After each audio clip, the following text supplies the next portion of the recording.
안녕하세요, 여러분. 제 이름은 Hadija. Hello, everyone. My name is Hadija, and the article that I will be presenting to you guys is "Excuse My Congolish." All right, this is all that I'll be focused on in this presentation. English in Korea. It's important to know the effects Konglish has on Korea and where it came from. The paper talks about different definitions of Konglish, how it came about, and focuses on the issues and concerns that arise with Konglish.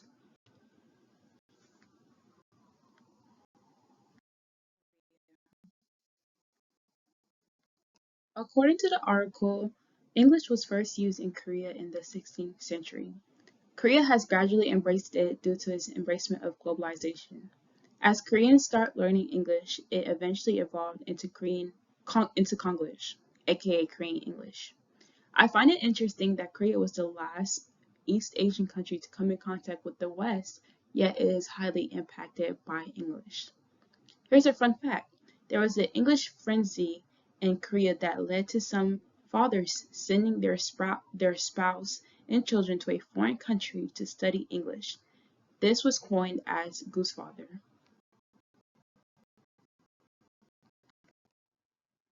Now let's get into Konglish. What is Konglish?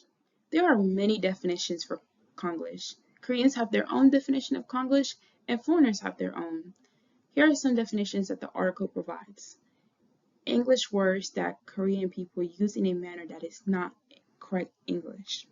Usually this is by combining two words or modifying words incorrectly. Second is Konglish is a word used to describe Korean pronounced English. I hear this one a lot and I feel like it leads to misinterpretations of loan words in Korea. A third definition is from Miller, and in his article he wrote that Konglish is the mixture of Korean and English words to form words independent to the base of the Korean language, but originated from English, in some cases from other European languages.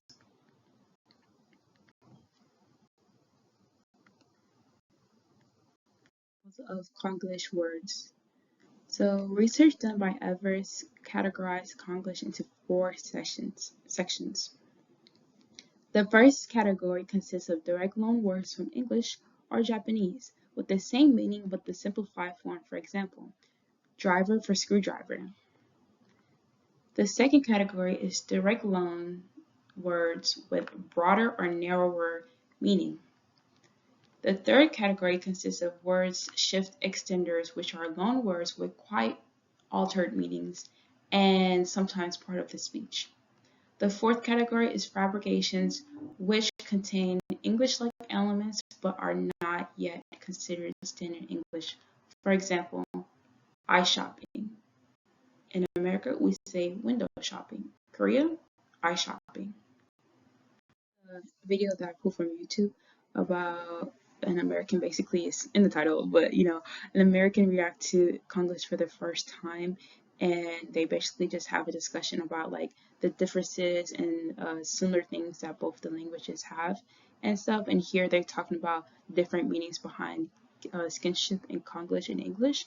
Here she says that when the lady on the left mentions that for her skinship is like more touchy feeling, and it's like more like you're kind of getting physical in a sense of when she watched it in the K-dramas and they would talk about skinship, it's like they weren't getting physical or like barely like kissing and stuff like that.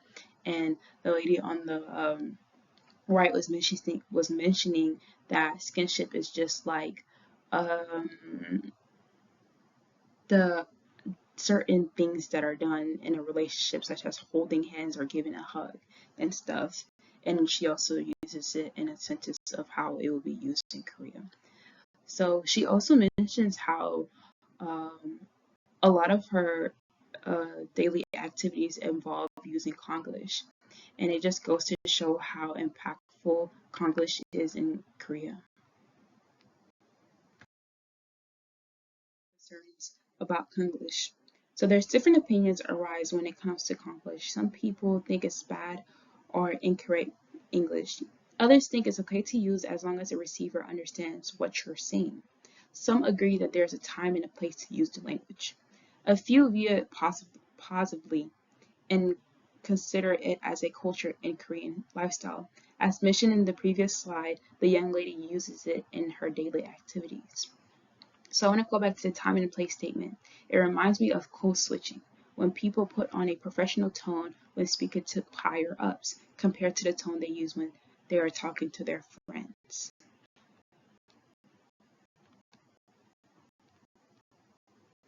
In all of this is that they look at it from both perspective of the definition behind Konglish and its issue.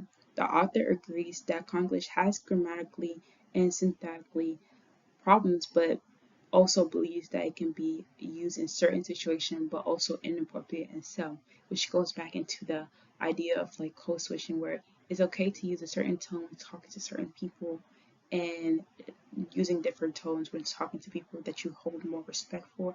Not in the sense of hold more respect for, but it's just like you have to have more respect for. So my perspective in all this is that I'm coming from it like a foreign view because I'm not from Korea, so I don't really know much about Konglish besides what we're learning in class and what I've read in the article, but I have not experienced it myself. So I just know, like from what I've seen and what I've read, is that I agree that depending on the context of the situation, it's okay to use Konglish.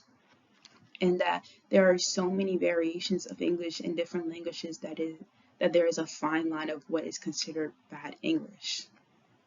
And like I see even with in the US, like there's so much variations of English in the US in different areas that is like, what do you consider bad English? So let's get into the conclusion. So, as mentioned before, Konglish, in my opinion, is another variation of English that most will not understand if they're not born in it. Countries like Jamaica, Nigeria, and more have variations of English that are incorporated into their mainland language. If you were born into it, it's hard to communicate. If you weren't born into it, it's hard to communicate with people from there. In the article, the author mentions that Konglish is still not exclusive, but elusive and new since there are limited resources on it. So one question that the author states that I'm also interested in learning more about is it even necessary to have one definition for it, or to categorize it and define it? Or should we just leave Konglish in its present state, which is without any system or code, and accept it that it is alright to use in Korean setting with Koreans, the same way how it is okay to use the certain variation of language in Jamaica, in Jamaica, basically. So what are y'all thoughts about it? I would love to hear more about it. Alright, thanks for watching. 안녕히 가세요.